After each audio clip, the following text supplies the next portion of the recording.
ചെലാൻ ആരും സ്വയം അടയ്ക്കരുത്.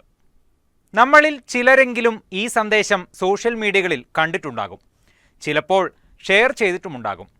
മോട്ടോർ വാഹന വകുപ്പിന്റെ അറിയിപ്പ് എന്ന പേരിൽ സോഷ്യൽ മീഡിയകളിൽ പ്രചരിക്കുന്ന ഈ സന്ദേശം തികച്ചും വ്യാജമാണെന്നാണ് മോട്ടോർ വാഹന വകുപ്പ് ഇപ്പോൾ അറിയിച്ചിരിക്കുന്നത്. ജനങ്ങൾക്ക് ഇടനിലക്കാരില്ലാതെ മോട്ടോർ വാഹന വകുപ്പിന്റെ സേവനങ്ങൾ നേരിട്ടും താമസം കൂടാതെയും ചെയ്തെടുക്കുന്നതിനായാണ് ഓൺലൈൻ സൗകര്യങ്ങൾ നിലവിൽ വന്നിരിക്കുന്നത്. ഈ ഓൺലൈൻ സേവനം വഴി നമ്മുടെ വാഹനത്തിന് എന്തെങ്കിലും ട്രാഫിക് നിയമലംഘനങ്ങൾ രജിസ്റ്റർ ചെയ്തിട്ടുണ്ടോ എന്ന് സ്വയം പരിശോധിച്ച് ബോധ്യപ്പെടാം. e-chalan.parivahan.government.in എന്ന ഔദ്യോഗിക വെബ്സൈറ്റ് വഴിയോ നെക്സ്റ്റ് ജെൻ എം പരിവാഹൻ എന്ന മൊബൈൽ ആപ്ലിക്കേഷൻ വഴിയോ പരിശോധിച്ച് ഉറപ്പുവരുത്താം. നമ്മുടെ വാഹനത്തിന് ചലാൻ ഉണ്ടെന്ന് കാണിച്ച് വാട്സപ്പിലോ SMS ആയോ സന്ദേശങ്ങൾ ലഭിച്ചാൽ അത് പരിശോധിച്ച് ഉറപ്പുവരുത്താൻ സർക്കാർ ഔദ്യോഗിക സൈറ്റിൽ കയറി വാഹന നമ്പർ നൽകിയാൽ അറിയാൻ സാധിക്കും. ഇനി ചലാൻ ഉണ്ടെങ്കിൽ അത് ആ ഔദ്യോഗിക സൈറ്റിലൂടെ തന്നെ ഓൺലൈനായി അടയ്ക്കുന്നതിനുള്ള സൗകര്യവും നിലവിലുണ്ട്.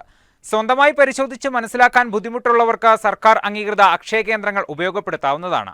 ജനങ്ങളുടെ അറിവില്ലായ്മയെ ചൂഷണം ചെയ്യുകയാണ് ഇപ്പോൾ ഓൺലൈനിലൂടെ പല തട്ടിപ്പ് സംഘങ്ങളും ചെയ്തു വരുന്നത്. എന്നാൽ ഈ തട്ടിപ്പ് സംഘങ്ങളെ കാണിച്ച സർക്കാരിന്റെ ഓൺലൈൻ സേവനങ്ങളെ നിരുത്സാഹപ്പെടുത്താൻ ചില തൽപര കക്ഷികളും ശ്രമം നടത്തുന്നതായി കാണുന്നുവെന്നും മോട്ടോർ വാഹന വകുപ്പ് പറയുന്നുണ്ട്.